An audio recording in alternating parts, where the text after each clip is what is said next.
kebetulan nama kita sama. Bukan kebetulan ya. Ya antum diberi nama, saya diberi nama. Sama-sama Adi, cuman belakangnya aja beda. Hehe. Satu mau ngapain tanya? Allahu Akbar. Saya mau tanya Ustaz. Baik Adi. Jika ketika sedang salat, kalau sudah pakai jika, jangan pakai ketika. Sir, asar dan zuhur, makmum sudah selesai membaca Al-Fatihah, kemudian apakah dia menunggu imam selesai membaca surah, ataukah kita juga membaca surah? Bagaimana kalau surah yang makmum baca berbeda dengan imam? Dalam salat makmum dengan imam, kita bisa lihat kondisinya. Pertama, ayat-ayat yang mengisyaratkan, bahkan hadis-hadis mengisyaratkan dalam kondisi makmum mendengarkan bacaan imam. Ya, di antaranya misalnya, wa idza quri'al Qur'anu fastami'u lahu wa ansitu la'allakum turhamun. Jika dibacakan Al-Quran, dibacakan, jadi ada fokus. Anda memang jadi objek untuk dibacakan Quran. Ya, fastami'u, Anda diam, berhenti. Wa ansitu, ansitu itu lebih kepada diam, fokus, berhenti. Misal, sedang ngobrol nih, saya bacakan misalnya, Anda objek bacaannya, maka Anda diam menyimak. Makanya ketika khutbah, kenapa diminta ansitu wasma'u? Karena Anda jadi objek dari khatib, diajak bicara. Kan tidak sopan saya ngajak kepada antum, antum bicara dengan yang lain. Bikin forum dalam satu forum. Sama ketika Anda dibacakan pada Anda ayat Quran, Anda fokus melihat, mendengarkan, fokus dengar. Dan tidak ada fokus paling dalam kecuali saat sholat. Imam membacakan, mohon kepada Allah, dan bacaannya mewakili Anda. Makanya ketika diperdengarkan pada Anda diam, simak baik-baik. Ketika bacaan diperdengarkan kepada Anda, diam, simak baik-baik. Maka Nabi menyampaikan, innama ju'ilal imamu liyutamma bihi, fa qira'atul imam qira'atul ma'mum. Imam dijadikan untuk diikuti. Bacaan imam itu bisa mewakili bacaan makmum. Ketika Anda menyimak, mendengarkan. Nah, apa bagian yang disimak itu? Bacaan-bacaan Quran. Jadi sebagian yang disimak ini ada yang diikuti. Apa diantaranya? Al-Fatihah. Al-Fatihah. La salata liman lam yaqra bi Fatihatil kitab. Tidak sempurna salat seseorang ketika bisa baca Al-Fatihah, dia tinggalkan Al-Fatihahnya. Ini maksudnya dalam salat berjamaah. Imam baca Al-Fatihah, makmum punya peluang. Makanya mohon maaf ya, mohon maaf, imam itu tolong beri kesempatan pada makmum untuk bisa setidaknya memiliki waktu jeda untuk bisa mengikuti bacaan imam dalam Fatihah. Anda bisa jedakan dalam setiap ayat. Misal, Alhamdulillahi Rabbil Alamin. Tidak sebentar, makmum mengikuti dalam hatinya. Alhamdulillah Rabbil Alamin. Ar-Rahmanir Rahim. Antum ikuti misalnya. Bisa antum kalau baca hadar misal seperti dalam tarawih, Alhamdulillahi Rabbil Alamin, Ar-Rahmanir Rahim, Maliki Yaumiddin. Antum panjangkan itu, sambungkan sampai waladhdallin misal, antum jeda sebentar supaya makmum punya kesempatan untuk membaca Al-Fatihahnya. Batas paling minimal kata para ulama 3 ayat. Kalau antum baca dari bismillah sampai Ar-Rahmanir Rahim. Kenapa boleh 3 ayat? Karena ayat terpendek dalam satu surah Al-Quran, surah terpendek di Quran adalah diukur dengan 3 ayat. Inna a'tainakal kautsar, fashalli lirabbika wanhar, inna syani'aka huwal abtar. Itu terpendek. Karena surah terpendek 3 ayat, maka setiap surah dipandang cukup ketika dibacakan 3 ayat dengan kadar yang sama dengan Al-Kautsar. Kalau Anda sudah Ar-Rahmanir Rahim, imam baca surah, Anda diam simak di sini. Dengarkan, dengarkan, dengarkan.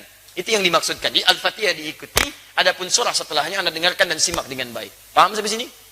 Baik. Jika tidak mampu mengikutinya karena sudah ruku, imam meruku, Anda nggak usah baca Al-Fatihah. Karena imam itu diikuti, imam ruku, Anda ruku. Imam sujud, Anda sujud. Jadi begitu Anda misalnya datang sholat, misal kita kasih contoh, antum imam, bismillah. Ini kiblatnya ke sini mas. Nah, ya. Baik, ruku. Nah, datang ini, masbuk. Bismillah. Baik, lihat baik-baik. Sebentar, pertanyaan saya, kenapa antum masbuk? Hah?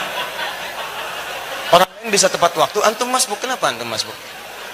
Jangan dibiasakan mas, sholat itu penting. Antum dahulukan kepentingan akhirat. Jangan diulangi lagi ya. Yang lain bisa datang tepat waktu, antum masbuk, luar biasa. Siapa nama antum? Mas Faiz, bukan masbuk. Jangan masbuk, ya Mas Faiz. Jangan diulang ya. Awas antum, hati-hati. Cita-cita masuk surga, masbuk lagi. Tahan sebentar, antum sedang sholat. Ini posisi sedang rukuk. Beliau datang terlambat. Ya. Nah, begitu beliau datang, kemudian takbir, karena sholat dibuka dengan takbir. Takbir. Allah.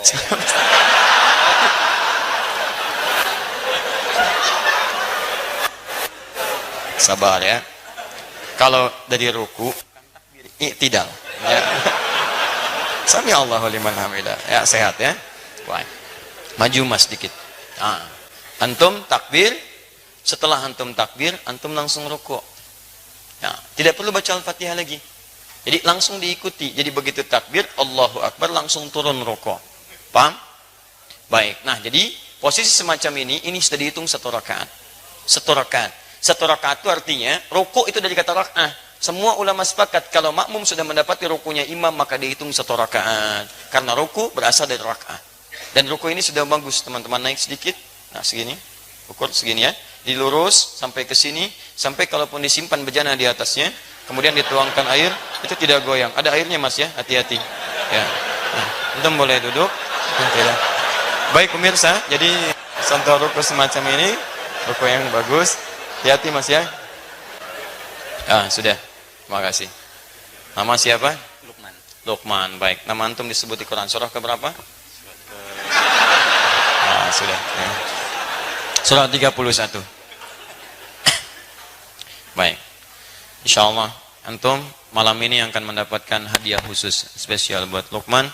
Kita akan berikan mushaf khusus dan kita doakan dengan mushaf itu bisa hafal Quran insyaallah ya. Baik. Sudah menikah? Alhamdulillah. Baik.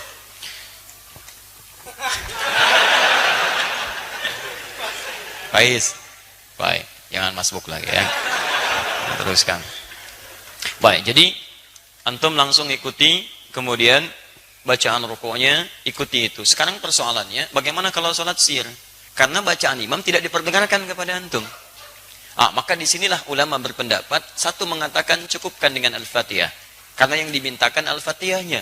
Maka antum bacakan Al-Fatihah, Al-Fatihah, Al-Fatihah. Jikapun belum imam kemudian turun, antum bisa mengulang Al-Fatihahnya. Yang kedua, ini saya lebih cenderung kepadanya. Karena ayat pertama diikat dengan hukum dibacakan, sedangkan sir itu tidak diperdengarkan kepada makmumnya.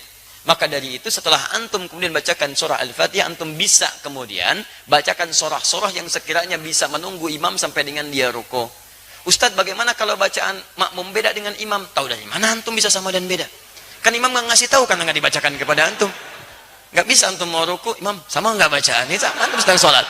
Ya? Di situ nggak ada masalah perbedaan itu, sepanjang masih dalam rukun yang sama, nggak ada masalah.